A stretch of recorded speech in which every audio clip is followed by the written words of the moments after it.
అలాగే నిరసనలు చేపడుతున్న పరిస్థితి. ప్రతిరోజు కూడా ప్రజాక్షేత్రంలో మాట్లాడే ప్రయత్నం చేస్తూ ఉన్నారు బీసీలు.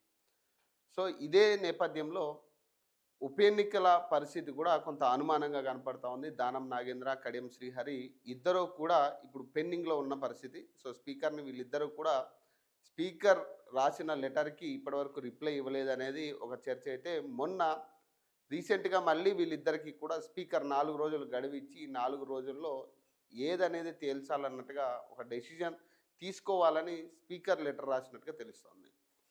సో మళ్ళీ స్పీకర్ నోటీసులు ఇవ్వడం జరిగింది. దాని మీద నిన్న కడియం శ్రీహరి స్పీకర్ని కలిసి ఇంకొంత సమయం కావాలని అడిగినట్టుగా తెలుస్తూ ఉంది.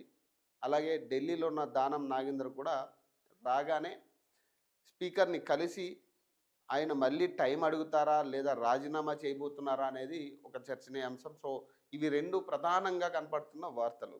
సో 2 రోజుల్లో ఇక బీసీ రిజర్వేషన్కి సంబంధించి 42% ఇస్తారా లేదా అదే పాత పద్ధతిలో వెళ్ళబోతున్నారా అనేది తేలబోతా ఉంది. సో ఈలోపే హైకోర్టు తీర్పు కూడా పెండింగ్లో ఉన్న నేపథ్యంలో దాని మీద కూడా 24వ తారీఖు సో దాని మీద కూడా ఒక చర్చ ఉన్న పరిస్థితి. సో ఈ నేపథ్యంలో ఖచ్చితంగా ఒక క్లారిటీ బీసీలకైతే రాబోతా ఉందని చెప్పుకోవచ్చు. సో ప్రధానంగా కనపడుతున్న వార్తలు కూడా అవే.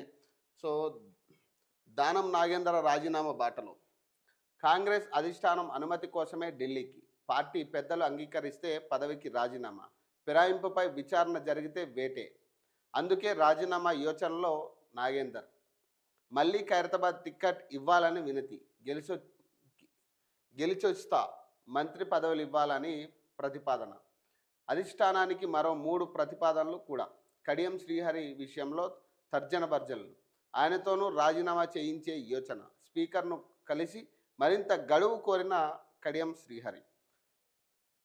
సో ఎమ్మెల్యే పదవి రాజీనామా చేయడమే మంచిదని దానం నాగేంద్ర భావిస్తున్నారా?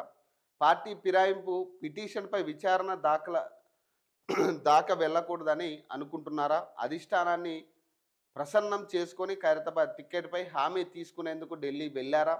కాంగ్రెస్ పెద్దల అనుమతి ఇవ్వగానే రాజీనామా చేస్తారా? కడియం శ్రీహరి సైతం అదే బాటలో ఉన్నారా అంటే కాంగ్రెస్ వర్గాలు అవుననే అంటున్నారు. ఈ అంశంపై పార్టీలో జోరుగా చర్చ నడుస్తుంది. బీఆర్ఎస్